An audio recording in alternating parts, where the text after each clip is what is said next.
It's Tuesday, September 1st, 2009. Thanks for clicking on the Morning Swim Show. I'm your host, Peter Busch. We're gearing up for another great college season, and that will be the focus of our interviews this week. Today, we're going to talk to Coach Brett Hawke, the head men's and women's swim coach at Auburn. Tomorrow, we'll catch up with Ricky Behrens from Texas.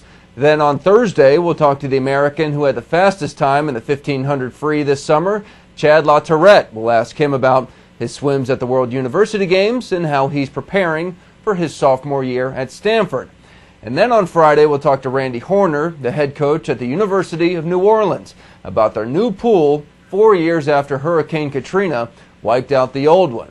All right, before we get to Brett Hawke, we have just a little bit of water polo news from Croatia, where the home team took the gold medal in the Men's Junior World Championships. Croatia defeated Greece by a score of 9-8, with hometown star Nikola Markovic scoring the game-winning goal in the final 5 minutes. In the bronze medal match, Serbia edged out Montenegro 7-6. The U.S. finished in 8th place. They lost to Australia 11-3. You can read our full recaps of the finals on our water polo channel at swimmingworld.com. All right, time to bring on Coach Brett Hawke. This is his first year as the head men's and women's coach at Auburn. And let's go to him now, live on Skype from Auburn. Coach, welcome back to the show. Hey, Peter, thanks for having me again. Well, before we talk a little college swimming, give me your thoughts on the World Championships in Rome. It was an amazing meet. We all knew the controversy surrounding the suits and things going into the meet, but once you got there, for the most part, we tried to put that behind us and really focus on the performances and focus on winning medals, just like any other swim meet. And so for us, we had 15 athletes representing different countries from Auburn University, and so it was a pretty big contingent. We had 4 guys on the U.S. team, and I was there with the Brazilian team with Cesar Cielo, and just from the very first day we had great results coming in, and but all up, to come away with a world record, a bunch of medals, it pretty much went the way we wanted it to go for us, and so we were really happy with the outcome. All right, after Cesar won the 50 and the 100, we said here on the show that we felt like for the first time since Alexander Popov, the world had an undisputed sprint king. Do you agree with that? Yeah, I would. And, after the Olympic victory last year, I really knew that Cesar was setting himself up to be kind of the next, the king of sprint, taking over from Alexander Popov. He's in a position, he's 21 years old, he's in a great position to dominate the world for the next few years, and so we knew going into this World Championship it was important to come away with a few wins, and he was really focused on it. But I'm not going to say that the 100 freestyle didn't surprise me just slightly. It was great to see him win that race and break the world record.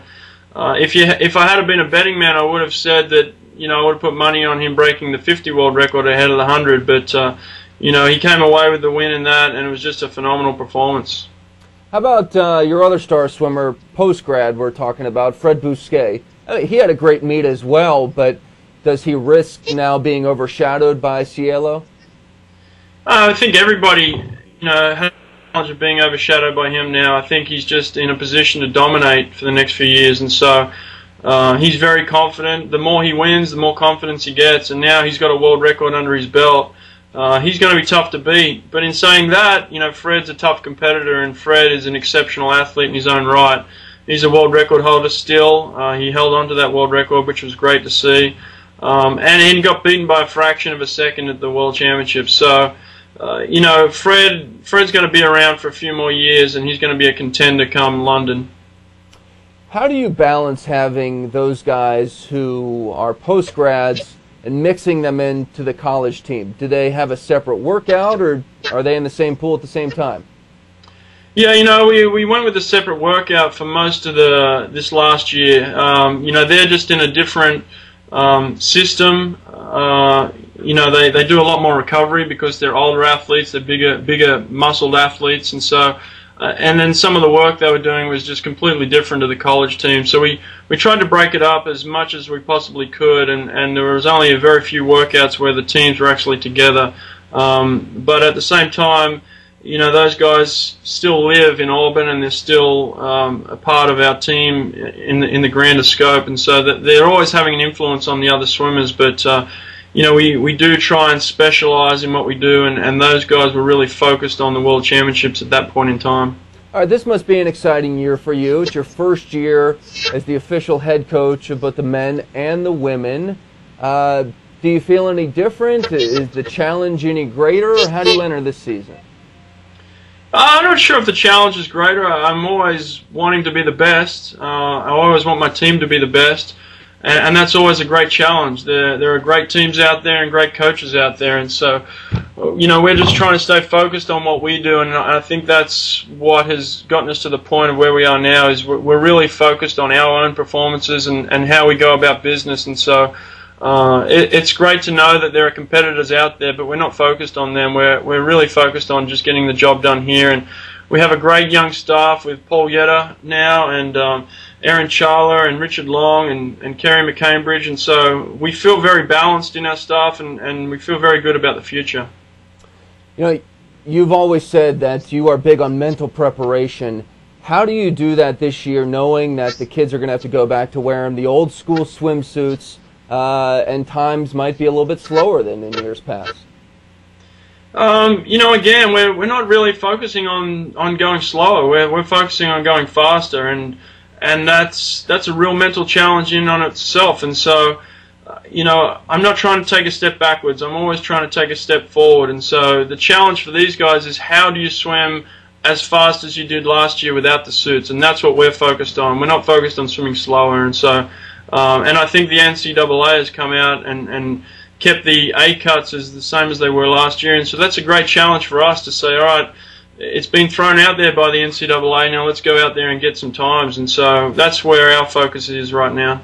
And finally, Coach, are there any tributes we can expect to see to Richard Quick, or what is in store for this season in terms of, you know, remembering him? Well, we won the NCAA title this year with the men's side, and so the men's swim team will be honored in October at a football match here against Kentucky at Auburn, and so I think they're going to do a tribute to Richard at that game when we are presented with our national championship rings, and so he's somebody that we always want to remember in our program, and so I think there'll be an award in the future in memory of him and in his honor, and so you know, everything we do, we try and incorporate, you know, things and people from the past, and Richard's a big part of our future as well. Well, Coach, congrats on the success. Good luck this year. Thank you very much. Thanks for having me. All right, that's Coach Brett Hawke joining us from. And that's it for the show today. Ricky Barron's tomorrow. We'll see you then. I'm Peter Busch, reminding you to keep your head down at the finish.